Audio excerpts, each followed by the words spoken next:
রাসূলকে মহব্বত করতে হলে আমাদেরকে এক নাম্বার হলো প্রত্যেকটা মানুষকে রাসূলের প্রতি দরুদ পাঠাইতে হবে। বলেন সুবহানাল্লাহ। দরুদ পাঠ করলে কি লাভ হয়? বিশ্বনবী পয়গম্বর বলেন, জনাবে মুহাম্মদ আরবি সাল্লাল্লাহু আলাইহি সাল্লাম তিনি একদম মেম্বারে বসে আছেন, তিনি বললেন আমিন। এরপরে দ্বিতীয় সিঁড়িতে পা রেখে বললেন আমিন। তৃতীয় সিঁড়িতে পা রেখে বললেন আমিন। বিশ্বনবী সাল্লাল্লাহু আলাইহি সাল্লামের আমিন দ্বারা কৌতূহল হলো, সাহাবায়ে কেরাম জিজ্ঞেস করলেন, ইয়া রাসূলুল্লাহ, ইয়া হাবিবাল্লাহ, আপনি প্রথম সিঁড়িতে পা রেখে বললেন আমিন, দ্বিতীয় সিঁড়িতে পা রেখে বললেন আমিন, তৃতীয় সিঁড়িতে পা রেখে বললেন আমিন, এর কারণ কি জানতে পারি ইয়া রাসূলুল্লাহ? আল্লাহর নবী বিশ্বনবী বললেন, আমাকে জিবরিল এসে সংবাদ প্রদান করলেন যে যেই ব্যক্তি রমজান মাস পেল কিন্তু রমজান মাস পেয়ে তার আমলকে পরিবর্তন করতে পারল না, সে জান্নাতকে কামাই করে নিতে পারলো না, ওই ব্যক্তির মতো হতভাগা আর কেউ হতে পারে না। ঠিক কিনা বলেন? দ্বিতীয় সিঁড়িতে পা রেখে বললেন আমিন, এর কারণ কি ইয়া রাসূলুল্লাহ? বললেন, জিবরিল আমাকে জানিয়ে দিলেন যেই ব্যক্তি তার পিতামাতা উভয়কে পেল কিন্তু পিতামাতার খেদমত করে কবরে আসতে পারলো না, ওই ব্যক্তির মতো হতভাগা আর কেউ হতে পারে না, ওই ব্যক্তি ধ্বংসপ্রাপ্ত। আল্লাহ নবী বললেন আমিন, এর দ্বারা প্রতীয়মান হয় পিতামাতা যাদের জীবিত আছে, পিতামাতা যাদের জীবদ্দশায় তাদের খেদমত করতে না পারে, ওই ব্যক্তির মতো হতভাগা আর কেউ হতে পারে না। বলেন নাউযুবিল্লাহ। তৃতীয় শ্রেণীতে পা রেখে আমিন বলার কারণ কি ইয়া রাসূলুল্লাহ? বিশ্বনবী জানিয়ে দিলেন, যেই ব্যক্তির উপরে আমার নাম না হলো যেই মজলিসের ভিতরে, কিন্তু ওই ব্যক্তিরা যদি দরুদ না পড়ে, ওই দরুদ শরীফ না পড়ার কারণে ওই ব্যক্তি ধ্বংস। বলেন নাউযুবিল্লাহ।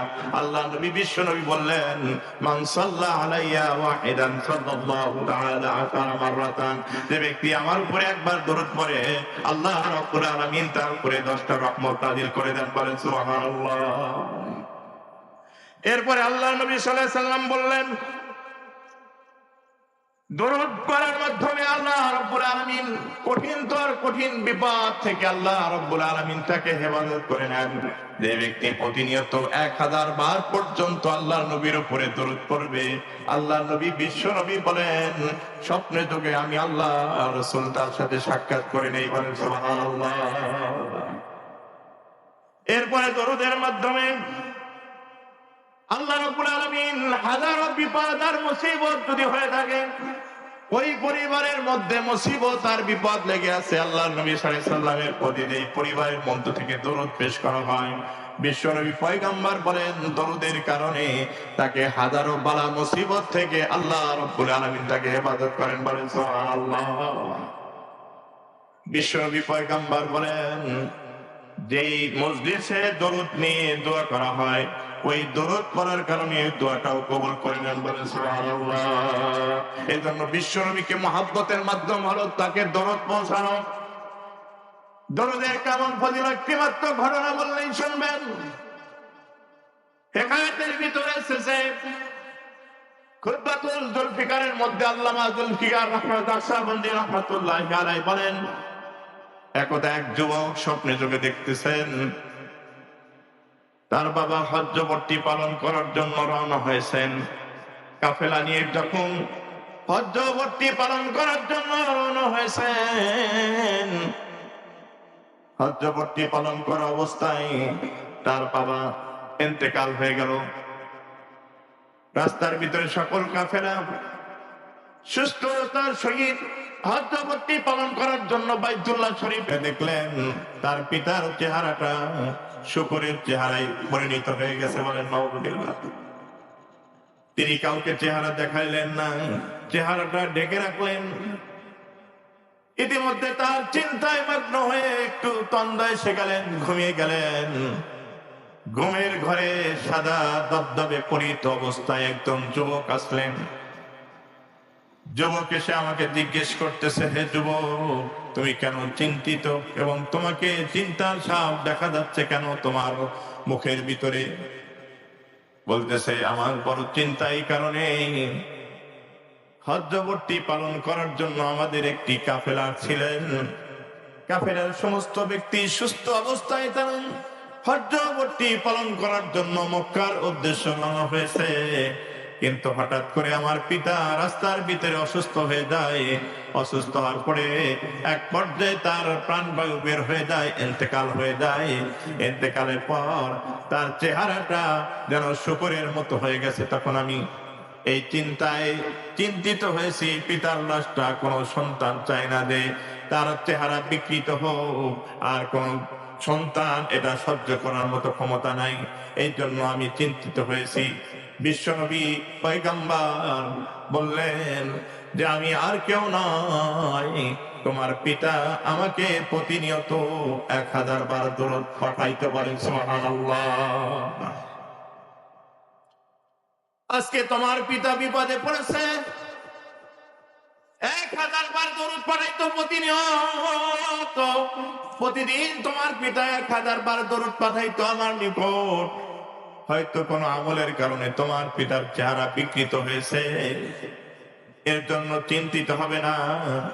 আজকে দিন তোমার বাবা ইন্তেকাল করেছে, সংবাদটা আমি বলতেছি, আপনি কিভাবে পেলেন সংবাদ?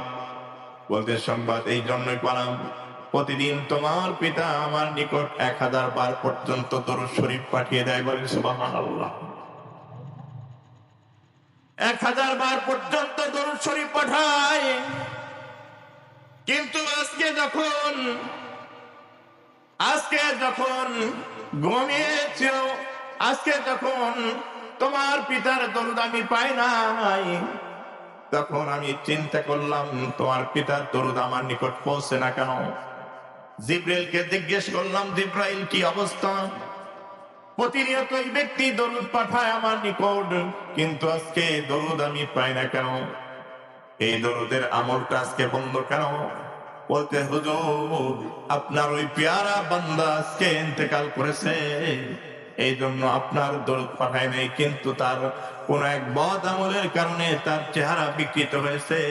রাসূল বললেন আমার নিকট যেই ব্যক্তি প্রতিনিয়ত দরুদ পাঠায়, ওই ব্যক্তির চেহারা কখনো বিকৃত হতে পারে না। বলেন সুবহানাল্লাহ। এই জন্য বিশ্বনবী তিনি বলতেছেন, স্বপ্নের মধ্যেই দেখতেছেন বিশ্বনবী পয়গম্বর জনাবে মুহাম্মদ আরবি সাল্লাল্লাহু আলাইহি সাল্লাম লোকটি নিকট আসলেন এবং তার রাসূলের হাত মোবারক খানা তার মুখের উপরে রাখলেন। মুখের উপরে রেখে যখন এইভাবে পোজ দিয়েছেন, সঙ্গে সঙ্গে তার রাসূলের যে চেহারার আকৃতি লাবণ্যময় চেহারা ছিল, ওই ব্যক্তির চেহারাটাও যেন লাবণ্যময় হয়ে গেল। বলেন সুবহানাল্লাহ। এভাবে তিনি দেখতেন। হঠাৎ করে তিনি ঘুম ভাঙলেন। ঘুম ভেঙে তিনি পিতার লাশের দিকে তাকালেন। তিনি দেখতে পেলেন স্বপ্নে যুগে যেভাবে দেখেছেন চেহারা, তার শুকরের আকৃতির চেহারাটাও যেন আল্লাহ রাব্বুল আলামিন প্রতিদিন 1000 বার দরুদ পাঠানোর কারণে, বদ আমলের কারণে তার চেহারা বিকৃত হলেও আল্লাহ নবীর প্রতি দরুদ পাঠ করার কারণে আল্লাহ তাআলা তার চেহারা আবার পুনরায় আল্লাহ রাসূলের রঙে রঙিত করে দিয়েছে। বলেন সুবহানাল্লাহ। এই জন্য বিশ্বনবী পয়গম্বরের প্রতি যদি মহব্বত করতে চাও, প্রতিদিন যেই ব্যক্তি 1000 বার পর্যন্ত দরুদ পাঠিয়ে দিবে আল্লাহ নবীর দরবারে, বিশ্বনবীর পয়গম্বর এবং করতে করতে এক পর্যায়ে তোমাকে স্বপ্ন যুগে আল্লাহ নবী তোমার সাথে সাক্ষাৎ লাভ করে। বলেন সুবহানাল্লাহ। আর যে ব্যক্তি আল্লাহ নবীর সাথে সাক্ষাৎ করবে, মান রাআনি ফিল মানাম ফাকাদ রাআনি ফিল আইকাদ, যে ব্যক্তি আমাকে স্বপ্নে যোগে দেখলো, আমাকে জাগ্রত অবস্থায় দেখলে যেভাবে দেখবে, সে ঘুমের ঘরে আমাকে ওইভাবেই দেখলো। বলেন সুবহানাল্লাহ। লা ইয়াতামাসসালু বিশায়াতিন, কারণ আমার চেহারা কোন শয়তান আকৃতি ধারণ করতে পারবে না। বলেন সুবহানাল্লাহ। স্বপ্নে যদি আল্লাহর নবীকে, বিশ্ব নবীকে দেখতে চাও, তোমাদের 1 নাম্বার আমল হবে বেশি বেশি আল্লাহর নবীর প্রতি দরুদ শরীফ পড়াইতে হবে। যদি কোনো ব্যক্তি আল্লাহর নবীর প্রতি ভক্তি এবং শ্রদ্ধা সহকারে আল্লাহর নবীর কথাকে স্মরণ করে প্রতিনিয়ত 1000 বার পর্যন্ত দরুদ শরীফ পাঠাইতে পারে। বিশ্বনবী পয়গম্বর বলেন ওই ব্যক্তি আল্লাহর নবীকে স্বপ্নে যুগে দেখে ইন্তেকাল করে, বলেন সুবহানাল্লাহ। আর আল্লাহর নবীকে যারা স্বপ্নে যুগে দেখবে, বিশ্ব নবীকে যারা স্বপ্নে দেখবে, ওই ব্যক্তি কখনোই আল্লাহ রাব্বুল আলামিনের জাহান্নামে প্রবেশ করতে পারবে না। কারণ আল্লাহ নবী, বিশ্ব নবী বলেছেন যে ব্যক্তি আমাকে জাগ্রত অবস্থায় দেখলো আর ওই ব্যক্তি ঘুমের অবস্থায় দেখলে, যেরকম জাগ্রত অবস্থায় যে ব্যক্তি আমার সাথে সাক্ষাৎ করলে যেই ফায়দা হবে, যে ব্যক্তি ঘুমান্ত অবস্থায় দেখলেও ওই ফায়দাই হবে, বলেন সুবহানাল্লাহ। এজন্য 1 নাম্বার আমল হলো, আমরা যারা নারী আছি তারাও এই কাজটা করব, প্রতিদিন 1000 বার ধরে তো আমরা আল্লাহর নবীর প্রতিবেশ করব। এবং যারা আমরা যুবক ভাইরা আছি তারাও 1000 বার প্রতিদিন নিয়ত পেশ করব। আর দ্বিতীয় নাম্বার হলো বিশ্বনবীকে ভালোবাসার বহিঃপ্রকাশ হলো বিশ্বনবী কেমন করে চলতেন, বিশ্বনবীর আদর্শ কেমন ছিল, বিশ্বনবীর চুল কেমন ছিল, বিশ্বনবীর চলাফেরা কেমন ছিল, এটা আমাদের জীবনে যে বাস্তবায়ন করতে পারি। আল্লাহ নবী বিশ্বনবী বলেন যে ব্যক্তি যে ব্যক্তি আমাকে আল্লাহর জন্য ভালোবাসবে, ফাকাদ ইস্তাকমালাল ঈমান, সে পরিপূর্ণ ঈমান নিয়ে আল্লাহর জান্নাতে প্রবেশ করে, বলেন সুবহানাল্লাহ। কারা কারা আল্লাহর নবীকে ভালোবাসে সকলে হাত তুলে দেখায়, নারায়ে তাকবীর। বিশ্ব নবীকে আমরা যেন মহব্বত করে দিলে ভালোবাসা নিয়ে মরতে পারি, সকলে বলে আমিন। এই ভালোবাসার বহিঃপ্রকাশের মধ্যে সকলে হাত নামান।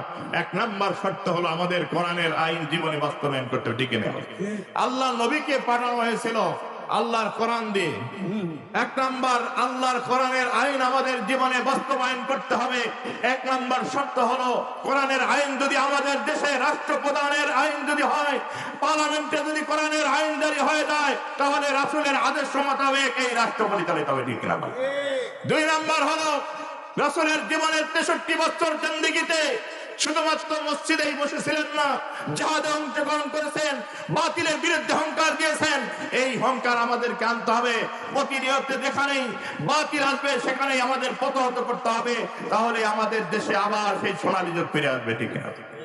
এবং আমাদের পৃথিবীর বুক থেকে সুদ, ঘুষ এবং জেনাবি ব্যভিচার বিরক্ত করার জন্য, আমাদেরকে রাসূলের সেই আদর্শ আমাদের ফিরানোর জন্য এই দেশে রাজ কায়েম করতে হবে আল্লাহর কোরআন দিয়ে এবং রাসূলের আদর্শ দিয়ে, তাহলে আমাদের দেশে আবার শান্তি ফিরে আসবে।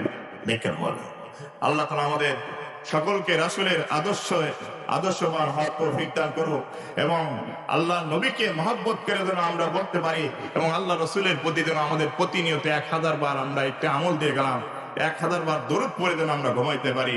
আল্লাহ তাআলাকে, আল্লাহ রাসূলকে যেন আমরা স্বপ্ন যোগে দেখে, যেন আল্লাহ রাসূলকে স্বপ্ন যোগে যে ব্যক্তি একবার দেখবে তার জন্য জাহান্নাম হারাম হয়ে যাবে, সুবহানাল্লাহ। আল্লাহ তাআলা আমাদের সকলকে তৌফিক দান করুন, আমিন। ওয়া আখিরু দাওয়ানা আনিল হামদুলিল্লাহি রাব্বিল আলামিন।